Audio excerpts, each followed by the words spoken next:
안녕하세요. 사랑과 은혜입니다. 오늘은 김삿갓 이야기를 전해드립니다. 회양 땅에서 우연히 옛날 영월 백일장에서 차석을 차지한 이보모 사또를 만나서 달포 가까이 그곳에서 귀빈 대접을 받으면서 지내온 김삿갓. 그러나 방랑벽이 있는 김삿갓에게는 그런 대접조차도 견디기 어려운 일이었습니다. 그래서 김삿갓은 어느 날 핑계를 대가며 그곳을 도망쳐 나옵니다. 그리고 또다시 정처없는 발길을 옮기고 있습니다. 그야말로 동가씩 서가씩 해가며 걸어가는 김삿갓. 정처 없이 금강산을 향해 걷다 보니 어느덧 통천마을로 접어들었습니다. 김삿갓은 이 마을에서 또 여러 사람들을 만나며 많은 일들을 겪게 됩니다. 그는 그 마을에서 생긴 골치 아픈 사건을 해결해 주는가 하면은 또 어떤 시위를 여는 노인들을 만나서는 특유의 시를 통해 그들을 골려먹기도 합니다. 김삿갓은 그저 가는 곳마다 여러 부류의 사람들을 만납니다. 좋은 사람을 만나면 대접을 받기도 하지만은 또 한편으로는 고약한 사람들을 만나서 큰 곤욕을 당하기도 합니다. 그럴 때마다 그는 천재적인 시를 통하여 그들을 골려먹으며 자신만의 스트레스를 풀기도 합니다. 그러면 우리의 김삿갓, 이 마을에서는 어떤 일들이 일어났던 것일까요? 이제 책의 내용 속으로 들어가 봅니다. 금강산을 삼면으로 에워싸고 있는 회양, 통천, 고성의 세 고을은 거대한 태백산맥의 등줄기에 해당하는 곳이어서 산세가 흠준하기 이를 데 없는 지대다. 따라서 금강산의 서, 남, 북 3면은 태산줄령으로 병풍처럼 둘러싸였고 동쪽만이 바다로 활짝 튀어 있어서 동해바다를 한눈에 굽어볼 수 있는 위치에 천하의 절경을 이루고 있는 산천 경계가 바로 금강산인 것이다. 김삿갓은 금강산으로 가기 위해 회양 땅에서 통천 땅으로 접어들었다. 가면 갈수록 길은 험하고 산은 높아만 갔다. 산이 얼마나 높고 험한지 구름이 산위에서 감돌고 설계나 독수리 같은 날짐승들도 아득히 내려다 보이는 산끝으로만 날아다니고 있었다. 산이 높으면 기후도 찬 법이어서 저 멀리 산 밑에는 복숭아꽃, 살구꽃이 만발해 있건만 지금 김삿갓이 걸어오고 있는 산 위에는 골짜기마다 잔설이 하얗게 쌓여 있었다. 얼마를 오다 보니 능선에 산성이 쌓여 있다. 성문 남쪽은 평지이건만 성문 북쪽은 수백 척 높이의 천야마냐한 낭떠러지로 되어 있었다. 이 험준한 산 중에 웬 성이 있을까? 보나마나 그 옛날 외침을 막기 위해 여기에 성을 쌓은 모양인데 그렇다면 도대체 여기가 어딜까? 김삿갓은 다리 더 쉬어갈 겸 쓰러져가는 성 위에 올라앉아 사방을 유연히 굽어 살펴보았다. 천산만봉이 한눈에 굽어보일 뿐만 아니라 구름도 관문을 넘지 못해 산을 위에서 감돌고 있었다. 도대체 여기가 어딜까? 궁금하기 이를 데 없었으나 사람을 만나야 물어볼 게 아닌가. 금강산이 얼마나 좋은지는 아직 알 수 없는 일이다. 그러나 호연지기를 기르는 데는 이것보다 더 좋은 곳이 있을 것 같지 않았다. 그리하여 눈앞에 들어오는 천산만봉을 오래도록 굽어보며 앉아있노라니까 마침 우거진 숲속에서 나무꾼 하나가 나온다. 여보시오, 말 좀 물어봅시다. 이 고개 이름이 뭐요? 나무꾼이 대답한다. 이 고개는 천령고개라오. 에? 이 고개가 천령고개라고요? 김삿갓은 천령고개라는 소리에 까무랬을 듯이 놀랐다. 일찍이 임진왜란 때의 공신이었던 백사 이양복이 북청으로 정배를 가다가 천령고개 위에서 천령 높은 봉에 숨어넘는 저 구루마 고신원루를 비삼아 띄우다가 임계신 구중심처에 뿌려본들렀더랴. 하는 시조를 한수 읊은 일이 있는데 그 천령이 바로 이 고개인 줄은 전혀 몰랐던 것이다. 김 작가는 지난날 천령고개에 대한 사기를 읽어본 적은 있어도 현재 직접 와보기는 이번이 처음이어서 감회가 잠옷 철실하였다. 일찍이 고려 때의 문신 이국이 지은 천령기라는 글에는 다음과 같은 이야기가 나온다. 천령은 우리나라 동쪽에 있는 요해지로서 이른바 한 사람이 관을 지키면 만 명의 군사가 덤벼와도 깨뜨리지 못하는 곳이다. 지원 경인년에 만적 내한의 무리가 내습해온다는 소식이 들리자 조정에서는 나유라는 장수로 하여금 천령관에서 만적을 격퇴시키게 하였다. 그런데 나유는 워낙 천하의 비겁한 장수인지라 만적들이 습격이 오자 격퇴시킬 생각은 안 하고 숫째 도망을 쳐버리고 말았다. 그로 인해 선량한 백성들이 심한 박해를 당한 것은 말할 것도 없고 온 나라 인심이 크게 흉흉했던 일이 있었다. 지난날 김 작가는 그와 같은 사기를 읽어보다가 불현듯 자기 할아버지의 일이 머리에 떠올라 혼자 얼굴을 붉힌 일이 있었다. 왜냐하면 김 작가의 할아버지인 선천방어사 김익순도 홍경래의 난에 겁을 먹고 역도에게 선천성을 어이없게 내주었는데 나유가 만적들에게 겁을 먹고 천령관에서 도망쳐버린 사실은 그와 너무도 흡사했기 때문이었다. 그러고 보면 난공불락의 요새라는 말은 한낱 무용의 명칭에 지나지 않은 것 같았다. 왜냐하면 천령관이 지 아무리 난공불락의 조건을 갖추고 있다고 하더라도 그것을 지키고 있는 장수의 정신이 나유처럼 썩어 빠졌다면 아무 효력을 발휘할 수 없기 때문인 것이다. 난공불락의 천령관을 버리고 도망을 가버린 나유라는 장수에 비하면 백사 이항복의 충성심은 너무도 빛나 보였다. 이항복은 광해군에게 쫓겨 북청으로 정들을 가면서도 천령고개 위에서 임양한 일편단심을 시조를 읊었으니 생사와 영고를 초월한 그 충성심이야말로 만고에 빛나는 고매한 정신이 아니고 무엇이란 말인가. 김 작가씨 그와 같은 감에 잠겨 있는데 나무꾼이 말을 걸어온다. 보하면 대건 여기가 초행인 모양인데 어디를 가느라고 이런 험한 곳을 찾아오셨소? 김 작가는 당황이 자기 정신으로 돌아오며 이렇게 대답하였다. 내가 아직 금강산을 못 보았기에 금강산 구경을 가는 길이라오. 나무꾼은 그 소리를 듣더니 눈을 커다랗게 뜨며 놀란다. 금강산 구경을 가는 길이라고요? 그렇다면 길을 잘못 드셨소이다. 네? 길을 잘못 들다니요? 금강산에 가려면 단달령을 넘어가야 할 일이지 어째서 천령으로 오셨냔 말이요? 김 작가는 어이가 없어 실망하는 빛을 보이자 나무꾼이 다시 한번 말한다. 금강산과 천령은 방향이 아주 다르오. 회양에서 금강산으로 가려면 동쪽으로 단달령을 넘어가야 하오. 천령은 회양에서는 북쪽에 해당하는 곳이라오. 그러면 일단 회양으로 되돌아가지고 단달령으로 가야 한다는 말씀인가요? 이왕 여기까지 오셨으니 회양으로 돌아갈 필요는 없죠. 여기서 단달령으로 가는 길도 멀지는 않으니까. 그러나 여기서 단달령으로 직접 가려면 길이 몹시 험하다오. 그것만은 알고 가셔야 하오. 길만 있다면 험하다고 못 갈 것은 없지 않을까요? 이러나 저러나 길을 잘못 들어 쓸데없는 고생을 하게 되셨소. 100리 이상은 돌아가는 셈이니까요. 내가 워낙 나를 받아놓고 다니는 길은 아니니까 험하면 험한 대로 직접 가기로 하겠소이다. 도중에 술집이나 절간 같은 곳이 있을까요? 그러나 나무꾼은 고개를 힘차게 흔든다. 이 깊은 산중에 술집이 무슨 술집이요? 여기서 단달령으로 가는 도중에는 절도 없다오. 술집도 절간도 없다면 어디서 자지요? 여기서 단달령으로 직접 가는 길은 120리가량 되오. 그러나 길이 워낙 험해 사흘이나 나흘은 잡아야 할 거요. 도중에 인간은 간간이 있으니까 잠은 인가에서 자고 가면 되지요. 자세하게 알려주어서 고맙소이다. 그러면 단달령으로 직접 가보겠소이다. 김 작가는 나무꾼과 작별을 하고 다시 나그네의 길에 올랐다. 길을 잘못 들어 고생을 톡톡히 하게 되었다.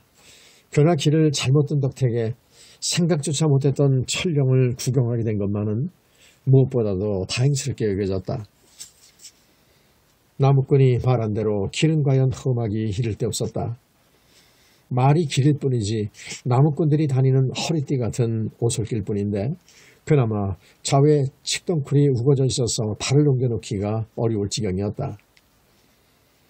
수목이 무성한 탓인지 노르며 토끼며 다람쥐며 살쾡이 같은 짐승들이 사람 무서운 줄도 모르고 마음대로 뛰어다니고 있었고 꽁이나 꾀꼬리나 산비둘기 같은 날짐승들도 제멋대로 이리저리 날아다니고 있었다.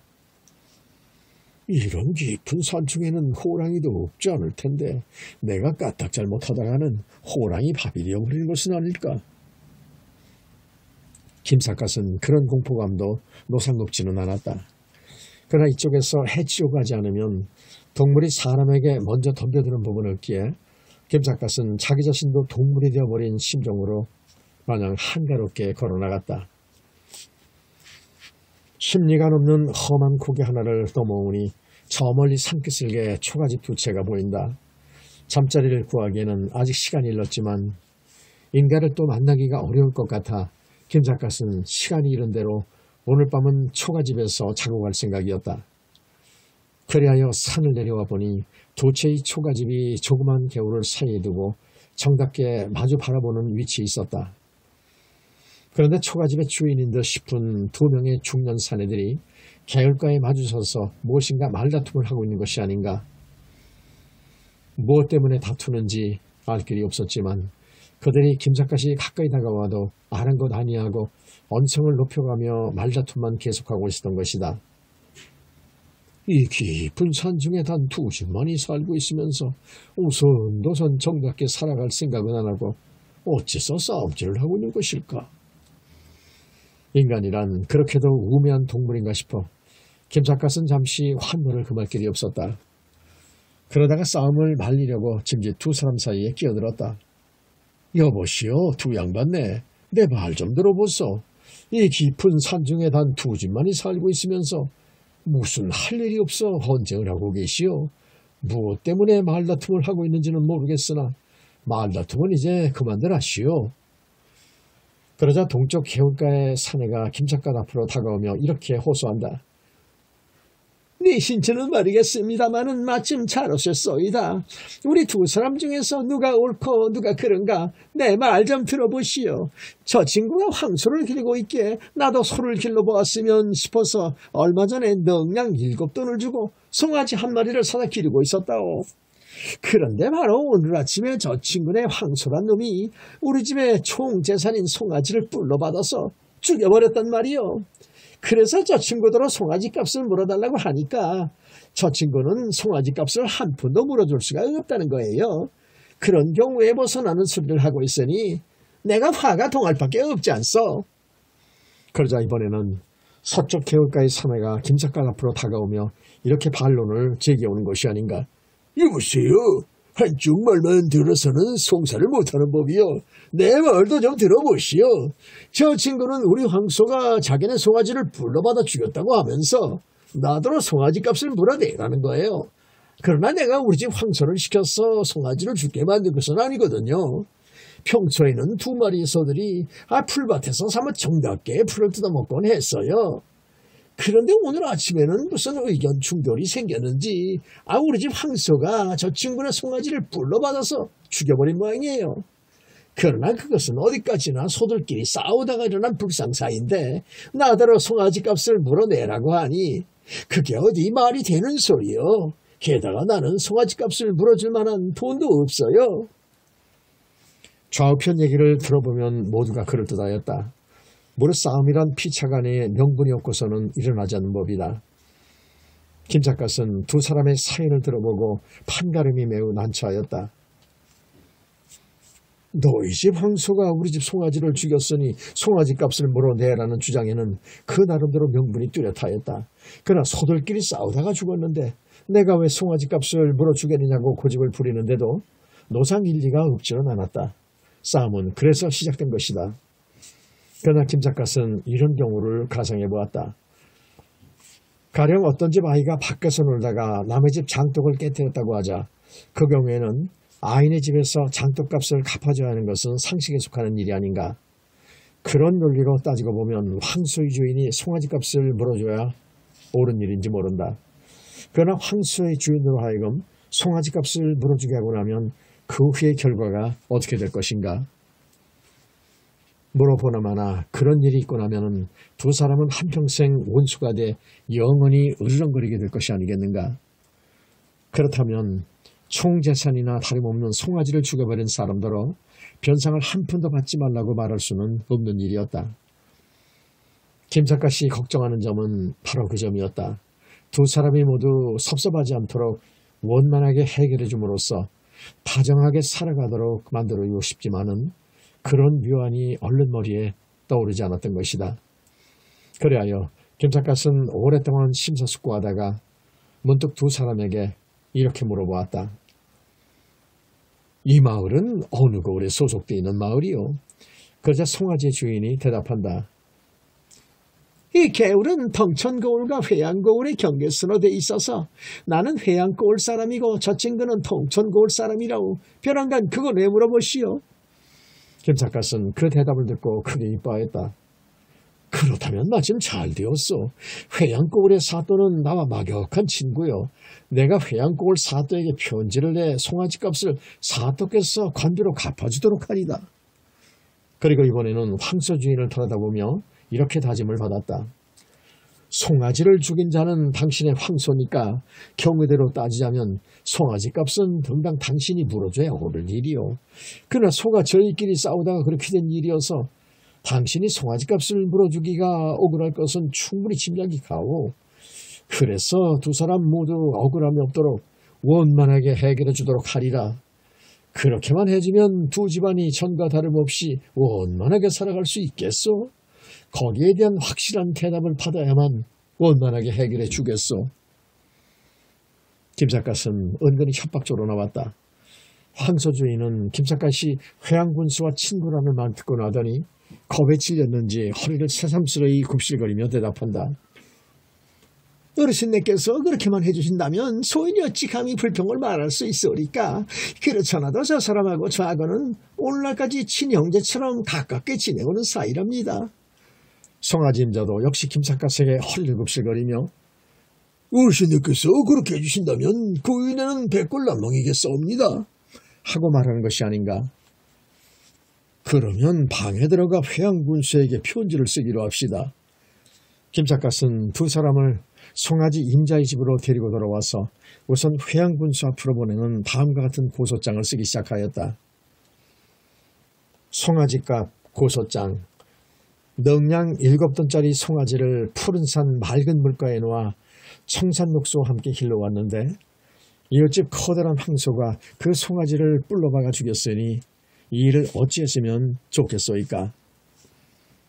김작가는 익살스럽게 짝없는 고소장을 일단 써놓고 나서 이번에는 사또에게 보내는 사신을 별도로 이렇게 써주었다.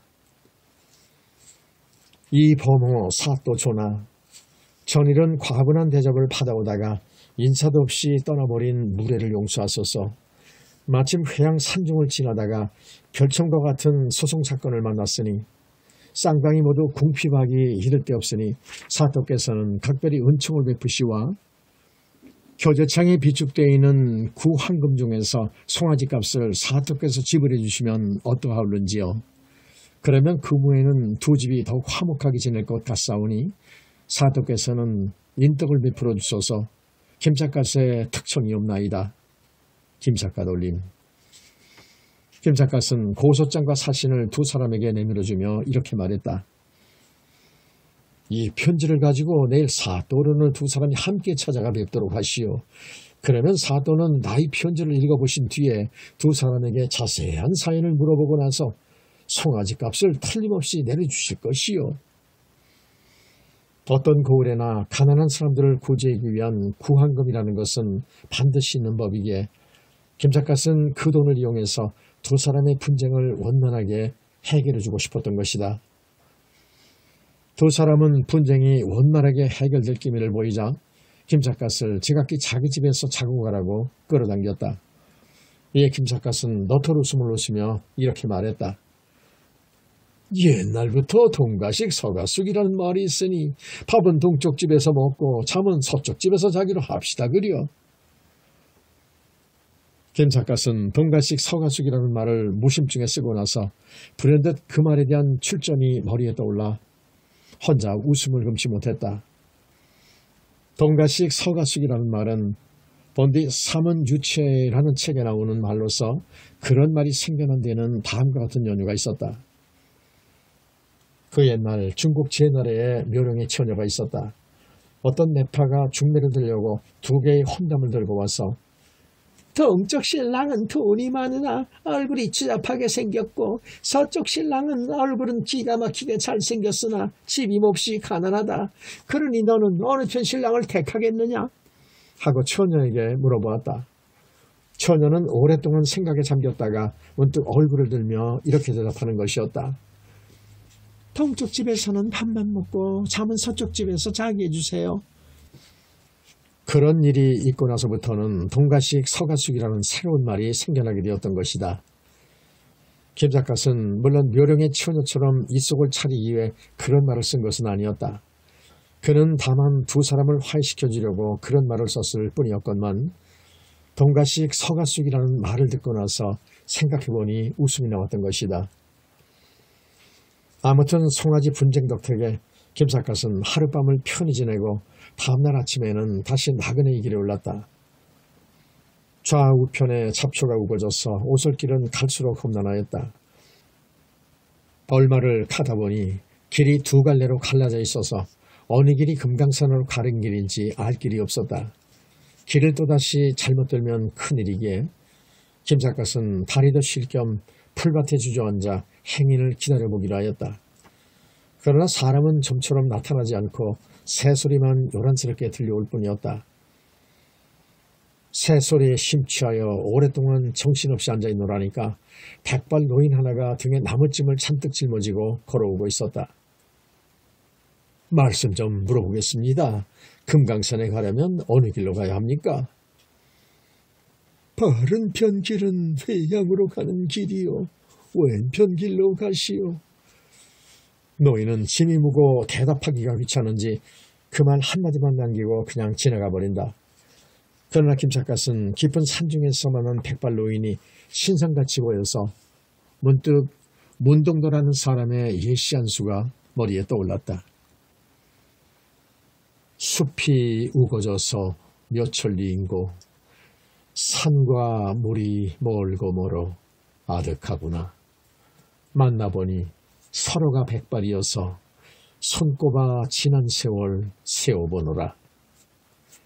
이 시의 작자 문동도는 젊어서 헤어졌던 친구를 백발이 되어 다시 만났을 때의 감회를 그렇게 읊었던 것이다. 김삿갓은 물론 백발과는 인연이 멀었다. 그러나 산중에서 만나본 나무꾼의 백발이 너무도 인상적이어서 그 시가 불현듯 머리에 떠올랐던 것이다.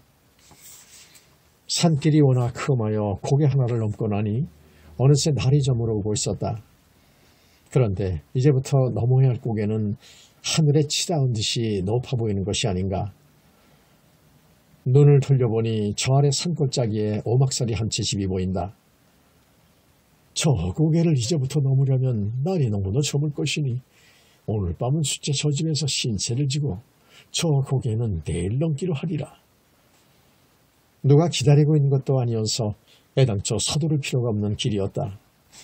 이윽고 오막살이로 찾아와 보니 바깥 주인은 보이지 않는데 젊은 한학내가 젖먹이에게 젖을 물린 채 저녁놀이 다사롭게 비치는 토방에 길게 누워 낮잠을 자고 있었다. 저런, 해가 저물어 오는데 무슨 놈이 옆에 내가 저녁 지을 생각은 안 하고 낮잠만 자고 있는 거. 몹시도 게으른 계집인 모양이구나. 그렇게 추측하며 자세히 바라보니 옷은 시집올 때 입던 것인지 치마저고리에 새카만 떼국이 꾀재재 흐르고 있었다. 김삿갓은 냇가로 내려와 여인이 잠에서 깨어나기를 기다릴 수밖에 없었다. 그러나 여인은 좀처럼 잠에서 깨어날 줄을 모른다. 이윽고 여인은 자다 말고 부랴부랴 일어났더니 이번에는 속바지를 훌렁 벗어들고 이를 잡기 시작하는 것이 아닌가. 낮잠을 늘어지게 자다가 이가 물어 깨어난 모양이었다. 김삿갓은 자기도 모르게 웃음을 터뜨렸다. 저런 계집을 데리고 살려면 서방이 골치게는 아프겠구나. 마침 그때 남편인 듯 싶은 사내가 나무찜을 지고 돌아와 마누라에게 소리를 지른다. 어우, 시장에 배고파 죽겠는데 인자는 저녁 지을 생각은 안 하고 뭘 하고 있는 거야? 서방이 배가 고파할 생각도 좀 해줘야 할 게 아닌가? 사나이는 남편답게 제법 큰 소리를 쳐보인다. 그러나 마누라의 반응은 어디서 뉘집개가 짖는가 싶을 정도에 진하지 않았다. 이가 물어 죽겠는 걸 어떡해? 당신은 뱃속에 거짓대가 들어있는 게 아니야? 점심을 가지고 갔으면서 무슨 배가 벌써부터 고프다는 거야? 사나이는 실랑이를 해보았자 소용이 없음을 깨달았는지 시장이 죽겠으니 저녁을 빨리 지으라고 하고 타협조로 나온다. 계집은 그제야 젖먹이를 뒤집어엎고 부엌으로 돌아가 버리는 것이었다. 그런데 그녀가 부엌으로 들어서자마자 부엌에서는 웽그당 하고 그릇 깨지는 소리가 요란스럽게 들려나왔다. 원체 채신머리가 없는 계집인지라 부엌으로 엄벙덤벙 들어가다가 질그릇 자백이라도 깨뜨린 모양이었다. 아무려나 김삿갓은 그 기회를 이용해 오막살이로 주인을 찾아왔다. 얼음얼음 하다가는 저녁을 굶을 판이기에 밥을 짓기 전에 미리 주인을 만날 생각이었던 것이다. 김삿갓은 주인 앞으로 다가와 허리를 굽혀 보이며 이렇게 부탁하였다. 지나가던 나그네 올시다. 길이 저물어 하룻밤 신세를 줬으면 고맙겠소이다. 주인 사나이는 김삿갓을 멀거니 바라보고 있더니 고개를 끄덕인다. 길이 저물었으면 어쩔 수 없는 일이죠. 집이 누추하지만 쉬어가도록 하시구려. 그리고 부엌에다 대고 소리를 지른다. 여봐, 손님이 안 물어오셨으니 밥을 넉넉히 지어요. 주인을 따라 방 안으로 들어와 보니 한편 구석에 배틀이 놓여 있었다. 그러나 배를 짜다가 언제부터 그냥 내버려 두었는지 배틀에는 먼지가 뽀얗게 앉아 있었다. 이윽고 김삿갓은 등잔 아래에서 주인과 겸상으로 저녁을 먹게 되었다. 그런데 놀랍게도 밥은 통알째로 지은 옥수수밥인데다가 반찬이라고는 짠 무김치 한 접시가 덜렁 놓여 있을 뿐이었다. 옥수수알을 통째로 지은 밥이어서 먹기가 매우 거북스러웠다. 옥수수 밥을 지으려면 옥수수를 맷돌에 갈아가지고 지어야 하는 법이건만 주인 마누라는 맷돌질하기가 귀찮아 수제 통알째로 지은 모양이었다. 주인은 손님에게 민망스러운 생각이 들었는지 옆에 앉아있는 마누라를 넌지시 나무란다. 옥수수밥을 지으려거든 옥수수를 맷돌에 갈아서 지을 일이지. 왜 통알째로 지었소? 옥수수알이 제각기 놀아서 어디 씹을 수가 있는가? 마누라장이가 콧방귀를 끼듯 씨부린다. 뱃속에 들어가면 모두가 마찬가지라고. 귀찮게 시리 맷돌질을 누구들 하라는 거예요? 김삿갓은 옆에서 듣기가 거북스러워 얼른 너스레를 쳐보였다. 이렇게 옥수수알을 통째로 지은 밥을 처음 먹어봐서 그런지 맛이 매우 구수하군요. 이런 밥은 일종의 별미라고 볼 수 있겠는걸요. 말할 것도 없이 그 말은 주인 마누라가 무안할까봐 임시방편으로 꾸며낸 말이었다. 그러나 마누라쟁이는 그 말을 고지고대로 듣고서 사뭇 자랑스럽게 여기며 남편을 이렇게 나무라는 것이었다. 그것 봐요. 손님은 별미 같아서 맛이 아주 좋다고 하는데 당신은 웬 타박이 이렇게도 많소? 남편은 입맛이 쓴지 수제 대답이 없었다. 마침 그때 어디선가 퀭창퀭창 하고 징을 누는 소리가 바람결에 풍겨오고 있었다. 마누라는 그 소리를 듣자 벼랑간 얼굴에 생기가 돌며 중얼거린다. 어마, 네가 구슬하고 있는 게 아니야? 남편이 대답한다. 선거의 꼴 김서방네가 오늘 밤 구슬한다는 거야. 마누라는 그 소리를 듣자 벼랑간 큰일이 난 것처럼 젖먹이를 뒤집어 엎기가 무섭게 밖으로 달려나가며 남편에게 한마디 내던진다. 여보, 나 국구경 가는 길이니 그리 알아요? 마누라쟁이는 굿구경이라면 사족을 못 쓰는 모양이었다. 주인 사내는 김삿갓 보기가 거북스러운지 혼잣말로 투덜거린다. 저 편네는 성질이 어떻게 생겨 먹었는지 굿구경이라면 저렇게도 미칠까? 김삿갓은 잠자코 있기가 민망스러워 이렇게 노스레를 놓았다. 이런 산중에 살다 보면 굿구경 이외에 무슨 구경거리가 있겠어. 굿구경은 신바람이 나면 구경거리요. 그자 주인 사내가 고개를 힘차게 가로흔든다. 우리 집 옆에 내는 국구경이라면 숫자 미쳐버리는 거예요. 언제 가는 시집온지 1년도 채 못돼 장에 나갔다가 남의 집 국구경을 하느라고 사흘 동안이나 집에 돌아오지도 않은 일도 있는걸요. 김 작가는 그 소리를 듣고 소리를 크게 내 웃었다. 새색시가 장에 나가 사흘씩이나 돌아오지 않았다면 도망을 친 게 아닌가 싶어서 크게 걱정을 하셨겠구려. 아닌 게 아니라 도망간 줄 알고 나는 사흘밤을 꼬박 눈으로 세웠다우. 지금도 국구경을 갔으니까 필연코 오늘 밤 안으로는 돌아오지 않을 거예요. 어머니가 국구경을 갔다 하면 그날 밤에는 돌아오지 않을 줄 알고 지레 체념을 하는구려. 김 작가는 너토로 숨을 웃어 보이기는 하면서도 설마 밤을 새어가며 국구경을 하자고는 생각하지 않았다. 그러나 정작 밤이 지나고 아침이 되어도 주인 여편네는 끝내 돌아오지 않았다. 어쩔 수 없이 조반은 주인이 직접 지었는데 밥도 밥이려니와 반찬도 어제 저녁보다도 훨씬 풍부하였다. 김 작가는 조반을 얻어먹고 주인 마누라는 만나보지도 못한 채 길을 떠났다. 그리하여 게으른 여인이라는 제목으로 다음과 같은 시를 한 수 지었다. 병도 근심도 없고 목욕 빨래도 안 하여 10년 전 시집올 때 옷을 그냥 입고 있네. 어린 것 젖 물리고 낮잠 자기가 일이요. 속바지 이 잡느라 햇볕만 좋아하네. 부엌일 하려면 그릇 깨기가 일수요. 배짜기가 지겨워 머리를 긁다가도 이웃집 굿하는 소리만 들려오면 살인문 제쳐놓고 나는 듯 달려가네. 게으른 여인을 소재로 시를 읊조리다 보니 가파른 고갯길을 넘어오는 것도 별로 힘이 드는 줄을 몰랐다.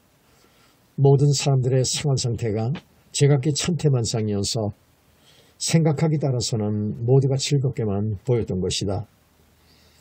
고개를 넘어 얼마를 걸어온다니 어디선가 난데없는 곡성이 들려오고 있었다. 아니, 이 산중에 웬 곡성이? 김 작가는 걸음을 멈추고 곡성이 들려오는 곳을 찾아보았다. 곡성은 분명하게 들려오건만 아무리 살펴보아도 사람은 보이지 않았다. 도대체 이 곡성이 어디서 들려오는 소리일까? 곡성은 이만저만 슬프게 오는 소리가 아니다. 귀를 기울여 자세히 들어보니 울음소리는 저 멀리 산골짜기에 있는 오막살이에서 들려오는 소리임이 분명하였다. 울음소리가 저렇듯 처량한 것을 보면 피연코 저 집에서는 상을 당할 모양이로구나. 김 작가는 그런 생각이 들자 그 집으로 발길을 돌렸다. 남씨존 김 작가는 언젠가 어느 산골을 지나다가 남편상을 당한 청산과부가 정신없이 울고 있는 것을 보고 장사를 직접 차려준 일이 있었다. 이번에도 혹시 겨우 같은 경우가 아닌가 싶어 자기도 모르게 곡성이 들려오는 곳으로 발길을 돌렸던 것이다. 초가집이 가까워올수록 곡성이 요란스럽게 들린다. 그러나 그 울음소리는 여자의 목소리가 아니고 남자의 목소리였다. 활짝 열려있는 방문으로 방 안을 들여다보니 40세가량 되어 보이는 사나이와 50이 넘었을 듯 싶은 노파가 시체를 부둥켜 안고 정신없이 울고 있었던 것이다. 초상을 당한 것만은 분명하나 누가 죽였는지는 알 길이 없었다. 두 사람은 얼마나 슬프게 울었었는지 울음소리만 들어도 눈물이 저절로 솟아나올 지경이었다. 김 작가는 서슴지 않고 방 안으로 들어서며 이렇게 말을 걸었다. 그만들 고정하십시오. 어떤 분이 돌아가셨습니까? 그러면서 방바닥에 누워있는 시체를 눈여겨보니 죽은 사람은 20살도 채 못돼 보이는 색시가 아닌가. 시체를 부둥켜 안고 울고 있던 사나이는 얼굴을 들고 김 작가를 보더니 눈물 콧물을 흘려가며 울음 섞인 목소리로 이렇게 넋두리를 하는 것이었다. 시집온 지 열흘도 못된 내 색시가 죽었다고. 40이 넘어 가까스로 장가를 들었는데 새 색시가 죽었으니 이를 어쩌면 좋소. 말만 들어도 가슴이 터져올 노릇이었다. 예? 시집온 지 열흘도 못된 새 색시가 죽었다고요? 김 작가는 자기도 모르게 사나이의 말을 되씹어대었다. 인생 무상이니 인생은 초로 같다느니 하는 말을 흔히 써오기는 하지만은 그처럼 허무한 죽음이 어디 있으라 싶었던 것이다.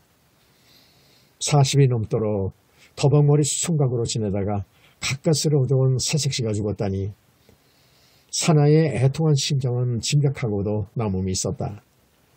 그렇다면 시체를 부둥켜 안고 통곡하는 노파는 장모임이 틀림없어 보였다. 이러나 저러나 죽은 사람이 다시 살아서 돌아올 수는 없는 일이 아닌가. 무슨 병으로 돌아가셨소이까? 사나이는 또다시 시체를 부둥켜 안고 울면서 대답한다. 사흘 전에 저녁밥까지 잘 먹었는데 한잠 자고 나서 깨어보니 죽었더란 말이요. 여보시오, 사람이 죽어도 어떻게 그렇게 허무하게 죽는 법이 있단 말이요. 김 작가는 냉정을 되찾으며 인생은 초로 같다고 했으니 사람이 죽고 사는 것을 누가 알겠소니까. 아무튼 운명한 지 사흘이나 지났다고 하니 이제는 염습하여 장사진을 채비를 해야 하오. 이러고 있으면 시차가 부패해서 큰일 난다오. 그리고 이번에는 노파의 몸을 잡아 일으키며 이렇게 달랬다. 그만 고정하시고 수의와 제수 준비를 하도록 하십시오. 이윽고 노파가 울면서 수의와 제주를 가져오는데 수의라는 것은 시집올 때 입었던 녹의 홍상이었고 제주라는 것은 초래 때 쓰다 남은 바로 그 술이었다. 그 다음날 멀고 가까운 마을에서 문상객들이 몇 사람 모여와 장사를 치게 되었다.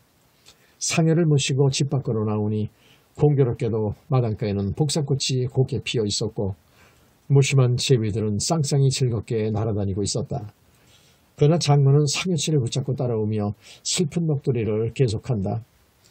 아이고 아이고 내 딸이 죽다니. 맘씨도 곱고 재수 많은 아이였는데 아이고 내 딸이 죽다니.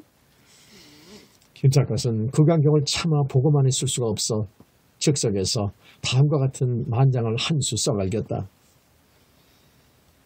만나기가 늦었는데 이별이 왜 급한고 기쁨은 못 누리고 슬프기만 하구나. 제쌍에 부은 술은 혼인 때의 술이요. 수의로 입은 옷은 시집 올 때 옷이네. 창가엔 복사꽃 간간히 피어있고 발 너머 둥우리엔 제비가 나는데 딸의 성품 어떠냐고 장모에게 물으니 제주는 그만이라 울면서 대답하네. 사람이 죽고 나면 내세라는 것이 있는지 없는지 김 작가는 아직 그것을 모른다. 만약 내세라는 것이 있다면 시집온 지 열흘도 못돼 죽어버린 새색시의 깨끗한 넋은 반드시 극락세계에 있으리라고 김 작가는 굳게 믿고 싶었다. 아무튼 김 작가는 아무 형고도 없는 남의 집 장사를 치러주느라고 이틀씩이나 길을 지체하다가 사흘 만에야 다시 나그네 길에 오른다. 그러나 이날따라 인생이 허무하게 그지없게 여겨져서 김 작가는 하늘가에 떠돌아가는 한 조각 구름을 바라보며 이렇게 중얼거렸다. 생이란 한 조각 구름이 일어나며 죽음이란 한 조각 구름이 쓰러집니다. 철령에서 단발령으로 가는 산길은 아직도 멀고 험하였다. 20리가 넘는 고개 하나를 넘고 나니 어느 새가 한낮을 지나 배가 출출해 오기 시작하였다. 이 부근에 주막이 있으면 안성맞춤일 텐데. 그러나 인가가 없는 깊은 산중에는 주막이 있을 턱이 없었다. 얼마를 더 걸어오다니 어디선가 사람들의 말소리가 들려오고 있었다. 이 깊은 산중에 웬 사람들이. 혹시 성명은 사람들이 아닌가 싶어 김 작가는 말소리가 들려오는 곳을 찾아 나섰다. 성묘에는 술과 음식을 마련해온 법이기에 술이라도 한 잔 얻어먹을 생각이었던 것이다. 언덕길을 얼마쯤 올라오니 널따란 잔디밭이 있는데 그 잔디밭 둘레에는 복사꽃이 활짝 피어 있었다. 그런데 그 잔디밭 한복판에는 4명의 70개 노인들이 술상 앞에 둘러앉아 술 마셔가며 흥겹게 떠들어대고 있는 것이 아닌가. 김 작가는 4명의 늙은이들을 발견하는 순간 불현듯 상산의 사후가 연상되었다. 그 옛날 춘추전국 시대 상산이라는 산속에 4명의 호호백발 신선들이 살고 있었는데 세상 사람들은 그들을 상산의 사후라고 불러왔기 때문이었다. 그러나 지금 눈앞에 있는 4명의 늙은이들은 신선이라고 부를 만큼 인품이 고상해 보이지는 않았다. 그들은 교훈의 두더지 모양으로 방 안에만 파묻혀 있다가 봄이 무르익어 오는 바람에 회춘을 즐기려고 술취점을 나온 늙은이들이 분명히 보였다. 아무려나 김삿갓은 요기는 해야 하겠기에 염치불구하고 그들 앞으로 다가와 정중히 인사를 올리며 이렇게 말했다. 소생은 지나가던 나그네 올시다. 어르신네들 청유하시는데 파흥이 될까 염려스럽습니다마는 요기를 좀 했으면 싶사옵니다. 늙은이들은 서로를 마주보며 말이 없었다. 그러다가 몸집이 땅딸보 같은 늙은이가 김삿갓을 이렇게 나무란다. 이 사람아, 남의 술자석에 뛰어들어 요기를 하려거든 우선 통성명부터 해야 할 일이 아닌가? 몹시 귀찮게 여기는 말투였다. 김삿갓은 되게 까다롭구나 싶었지만은 나이 대접을 하느라고 머리를 다시금 숙여 보였다. 죄송합니다. 소생의 이름은 김삿갓이라고 부릅니다. 뭐, 김삿갓? 그런 상스러운 이름이 어디 있단 말인가? 땅딸보가 호들갑을 떨어보이자 덥석부리 늙은이가 친구를 넌지시 나무란다. 이 사람아, 개똥이 쇠똥이라는 이름도 있는데 사것이 부가 성스럽단 말인가? 무식한 가문에서는 흔히 있을 수 있는 일이 아닌가? 여보게들 안 그래? 우리나라 속담에 때리는 시어머니보다 말리는 시누이가 더 밉다는 말이 있다. 처음 만나는 사람에게 이름이 상스럽다고 말하는 땅딸보 늙은이의 언사도 비위에 거슬렸지만 더구나 무식한 가문인이 어쩌니 하는 덥석부리 늙은이 행실은 괘씸하기까지 하였다. 밥술이나 먹는다고 자기네 동네에서는 아나무인하게 떵떵거리던 버릇이 그대로 노출된 증거라고 볼 수밖에 없었다. 김삿갓은 아니 꼽기 짝이 없었지만은 그 정도의 모욕은 흔히 당해오던 일이기에 아무 말도 안 하고 있으려니까 이번에는 목덜미에 밤을 만한 혹이 달려있는 늙은이가 김삿갓을 달래듯이 이렇게 말한다. 젊은이의 성명은 알았으니 이제는 우리도 자기소개를 해야 할 게 아닌가. 여기 앉아 계신 분은 승진사 어른이시고 저기 앉아있는 덥석부리 영감은 조좌수이시고 그 옆에 앉아있는 영감은 문첨지이시고 나 자신은 오향수라고 부르는 늙은이일세. 우리 네 늙은이는 모두가 막역한 친구야. 겨울 동안에는 추워서 꼼짝 못하고 있다가 오늘 처음으로 봄맞이 술취점을 나온 것이라네. 그러자 이번에는 승진사라는 늙은이가 말을 가로막고 나선다.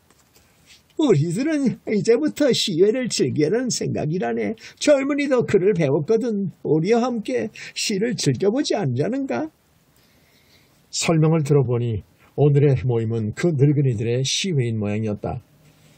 그러나 김삿갓은 생면부지의 늙은이들과 어울릴 생각은 꿈에도 없었다.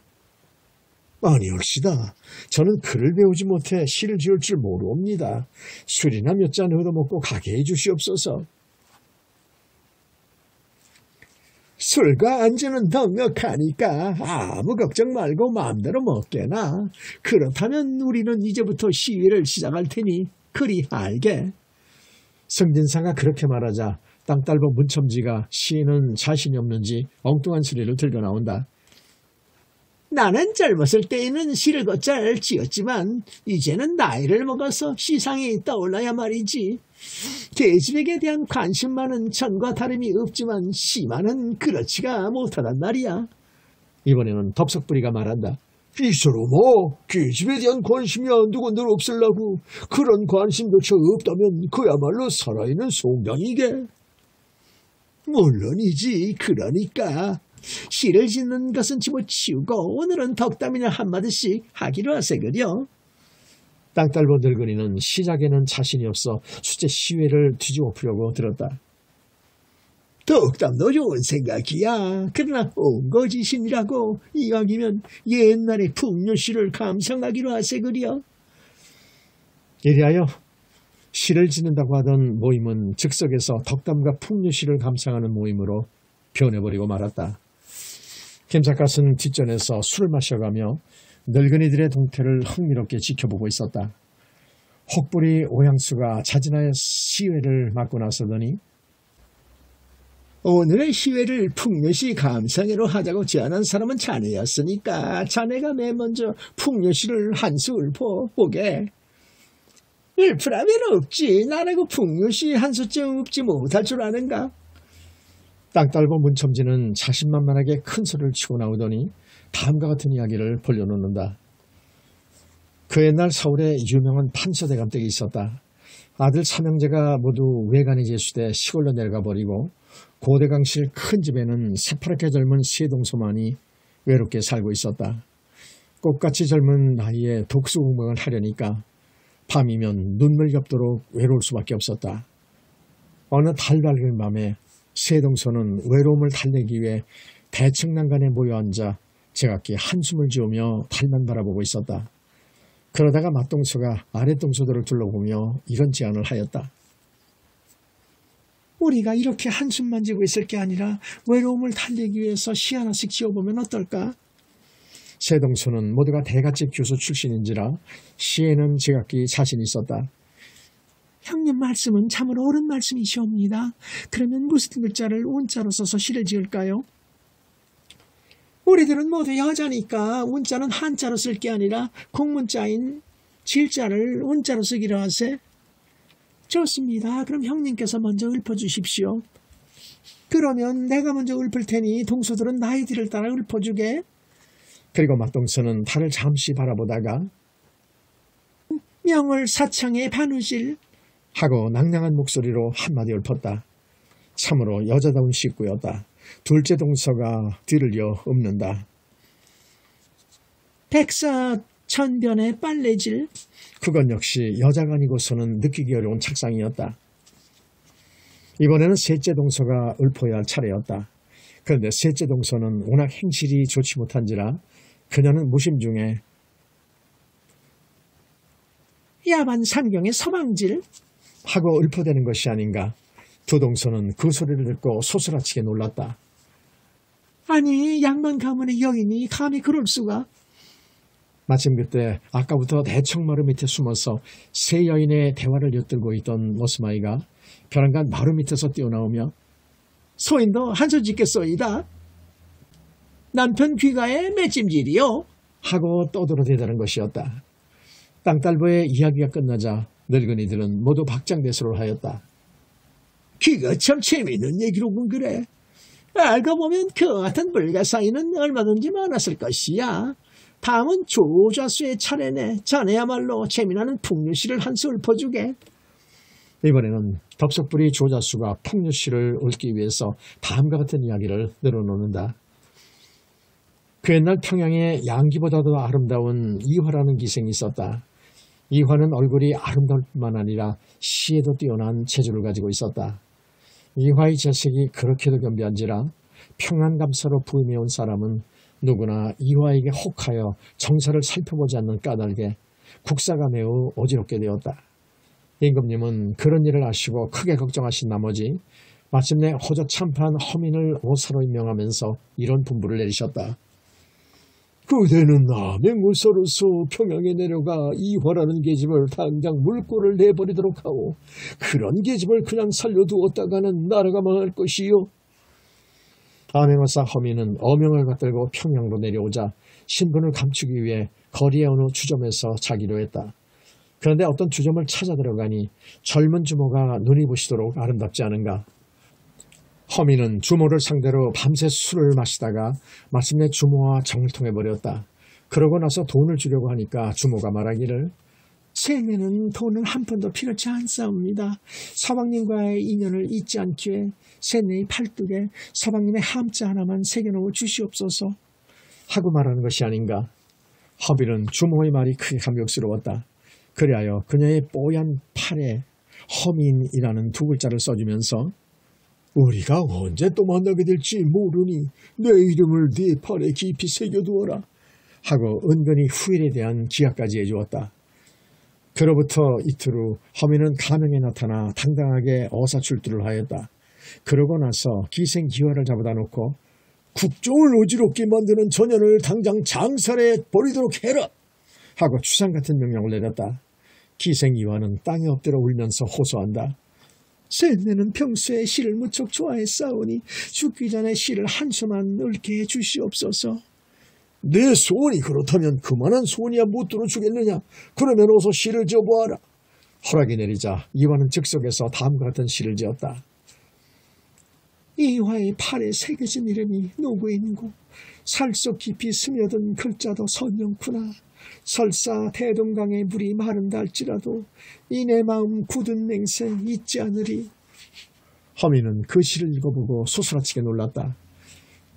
지난날 밤에 정을 통했던 주모가 설마 이화였을 줄은 꿈에도 몰랐기 때문이었다. 김 작가는 덥석부리가 위는 시를 들어보고 빙그레 미소를 지었다. 자기 자신도 어느 책에선가 읽어본 기억이 있었기 때문이었다.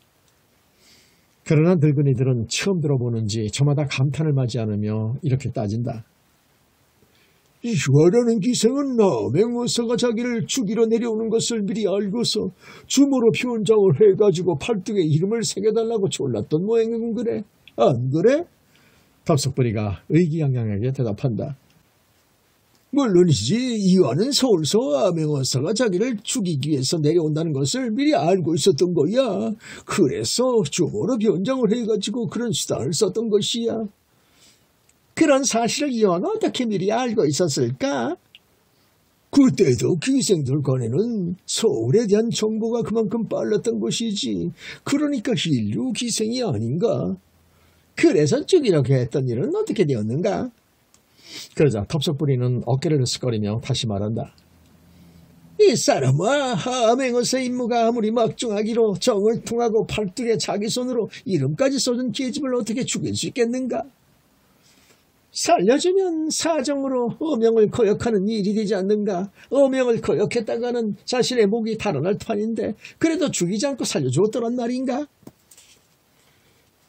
허사는 이화를 죽이자니 의리에 옳지 못하고 그냥 살려주자니 어명을 거역하는 결과가 되기 때문에 무척 고민하다가 마침내 모든 일을 사실대로 기록한 장계를 올려 임금님의 처분을 바라기로 했어.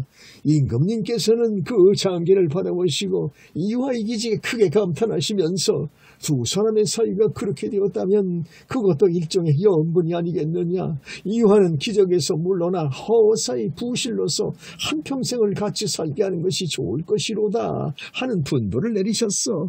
그래서 두 사람은 결국 백년회로를 하게 되었다는 것이야.